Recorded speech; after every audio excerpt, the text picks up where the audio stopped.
The member for Vancouver East. March 21st is the day for the elimination of racial discrimination.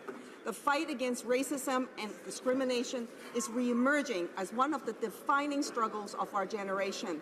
From systemic racism experienced by the First Peoples to hate incidents like the horrific attack on Islamic Cultural Center of Quebec City to the series of bomb threats at the Jewish Community Center of Greater Vancouver, we have all felt the rising tide. Last March, as a Canadian of Chinese heritage, I was told by racists to go back to my country. From 2014 to 2016, hate crimes in Canada have been on the rise, increasing from 1,295 reported hated crimes to 1,409. We must work hard to send a strong and clear message that we stand firm and united against racism. We must find the courage to speak up and speak out against hate, even if it is coming from the U.S. president. Together, let's make racism wrong again. Honorable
I do not believe that we can truly recognize the contributions of Latin Americans to Canada without recognizing the immense contributions of Latin Americans who, due to our immigration system, how it functions, come here every year to provide vital services while lacking a pathway to actually make Canada their home. While these programs are structured to fill temporary needs, some research have shown many agricultural workers have been coming to Canada for 10 years or more. Neither the Seasonal Agricultural Workers Program nor the Agricultural Workers stream of the Temporary Foreign Workers Program offer a pathway to permanence for these people and force them to leave their families back home while in Canada. While doing this incredibly important work in Canada, these workers often find themselves excluded from workplace protections that Canadians take for granted, and even if they're paying for it.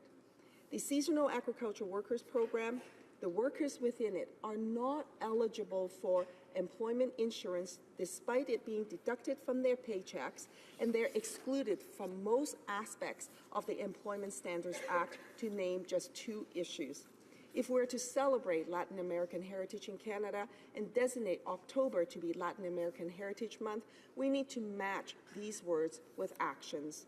Let us not just recognize the importance of diversity and the joy of attending beautiful festivals and celebrations, but to examine how our policies prevent the people whose heritage we say we appreciate from actually staying here in Canada and calling it their home. Let us use this opportunity to realign our policies to recognize how much we rely on Latin American people in Canada by ensuring that we provide them with the ability to actually become a Canadian citizen. I've always said that if you're good enough to work here, you're good enough to stay. That approach should be the foundational principle for Canada's immigration policy. In recognition of the contribution of the Latin American community, let us begin that work. Let's make sure that all those who come to contribute to Canada in their permanent fashion, in a temporary fashion, and particularly for the temporary foreign workers, it is time that we honor them by ensuring that if they're good enough to work here, they're good enough to stay. Thank you, Mr. Speaker.